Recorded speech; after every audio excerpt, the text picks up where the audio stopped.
Welcome back. Joining us once again is the author of The Heart of the Matter, Life Lessons with the Common Sense Psychic, Phyllis King. Thank you, Phyllis, for being here today. My pleasure. You are a psychic. I am. What is a psychic?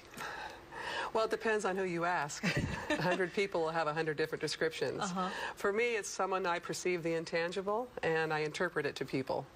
Okay, so you call yourself the common sense psychic. Is there anything different from a common sense psychic versus... Well, I'm not much for the woo-woo factor of a lot of psychics. I like the practical. I have a very linear mind. I like to understand how and why things work, but I'm also deeply spiritual. I love spiritual aspects and why we're here in this universe and on this planet. I like to put them together and help people understand their life experiences. Okay, so when did you know that you were a psychic? Did you have an aha moment? I didn't even know what the word psychic was for many, many years. I had a lot of spontaneous experiences happen as a child. But when I was 19, a friend of mine who was my circle of friends passed away in a car accident. He showed up at my house about 3 months after he was dead. That was an aha moment. Okay, okay. He showed up. Yes. Something that looked like him or physically he like you sitting here to me. Okay, did you freak? I did. I was scared. I was at the same time excited and like, life doesn't end with the body. So it was wonderful and terrifying all at the same time. So he shows up. Did he show up because he had a message for you, or he wanted you to tell someone something, or?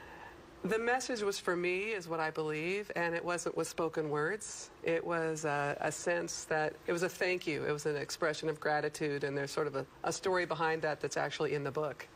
Okay, so this is good. He showed up. Do other people show up? Or just sometimes. People you have a connection to?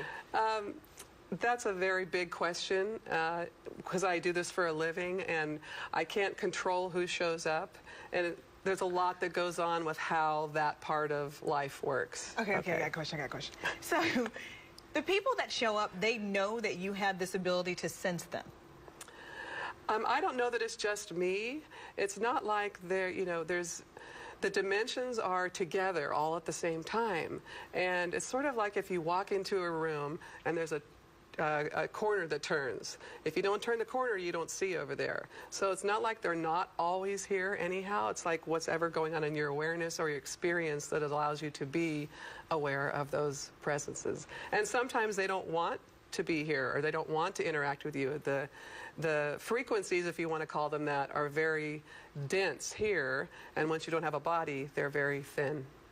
Okay, I got another question. So this is good. So being a psychic, what is your take on the world, the afterlife, the here and the now? Is there an afterlife? Are there multiple lives? Are we just moving through a continuum? We are definitely moving through a continuum. There's a pre-life, there's life, and there's afterlife from my perspective. Okay. In terms of what's going on the planet, I believe we're coming to a place in time where we have to use a different set of perspectives to try and assess life and our choices, and we're seeing the outcomes of what lesser or a smaller lens, looking through a smaller lens, brings us on the planet. Okay, so do we live multiple lives? Like, I've had people say, oh, this is my third life, or my previous life I was the Queen of England or something. People say things like that. Is there any truth to that? I tend to favor that point of view. I don't have proof about it. There's technology called past life regression through hypnotherapy, and often when people do hypnotherapy for past life regression, they will learn a lot about what's going on right now. So I think that's valuable. Do we know for sure? I don't know. Certain people say we will live hundreds and hundreds of times. 45 times, ask different people, they'll say different things. I tend to favor the idea. Okay, and so what is this book about, The Heart of the Matter? What's included in here? 2 parts. The first part is my evolution as a person and as a psychic, because I'm both. And not just a memoir, but what I learned through my experiences, because I've had a lot of them, as we all have.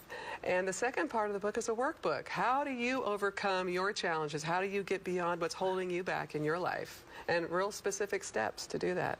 Can you turn it off, or are you always bombarded? Do you have any peace? I do. I do know how to turn it off, and I do have limits. And it's part of why I do it for a living, because then when the clock goes off, I'm done. People often say, oh, I go to my hairdresser and she says, oh, I bet you know everything that's going on with me right now. Well, no, I'm here Just to get my hair blowout. done. Pretty much that's it.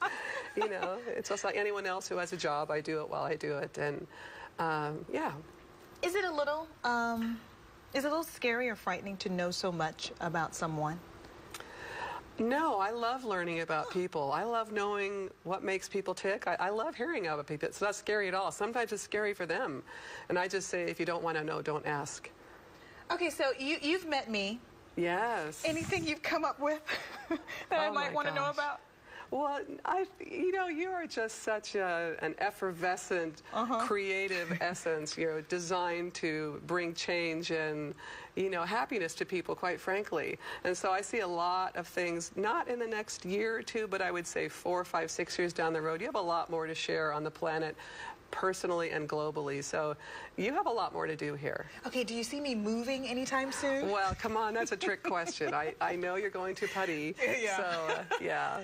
Okay, it's going to be a nice trip for you. Okay, so when you meet people, these things come to you immediately, or is it after you spend a little time with them? And are you seeing things, or are you just feeling things? Well, all of the above. And typically my process is I tune in by name most of the time. Everyone has a frequency to their name. And I spend about 5 minutes before I talk to someone to receive their impressions. And then I pretty much know everything that's going on with them. And I will tell them what's important to me. They know what my perspective is may not be someone else's, and then I try and give a 2-year outlook for people, and then they ask whatever questions they like. So as a psychic, is your life easier because you're a psychic, or is it more difficult? Because you know where you're going? Do you know that about yourself, or is it only... It doesn't work as well for me, but I am very in tune with my feelings and try and make really centered choices about what I'm going to be doing. So if you go to, for example, like a bar and you see a guy, you know all his dirt, like as soon as he walks up to you? One would hope that I have learned at this point how to spot the trouble or the good ones. I'd love to take you with me if I were going out socially and say, hey, what do you think about him? What do you think about him? Oh, I don't know if you'd like it so much. Wow. Okay, so you're a psychic, got a book out, The Heart of the Matter. It is your 4th book, Life Lessons with the Common Sense Psychic. I have truly enjoyed you. I should probably book an appointment. I got a lot going on in my life. Yes. Thank you for being here today with Phyllis. Checking out her book, The Heart of the Matter, Life Lessons with the Common Sense Psychic. You can find it on her website, where you can also buy it. Log on to www.phyllisking.com. We'll be back after the break with a surprise. Sure, Phyllis knows all about that.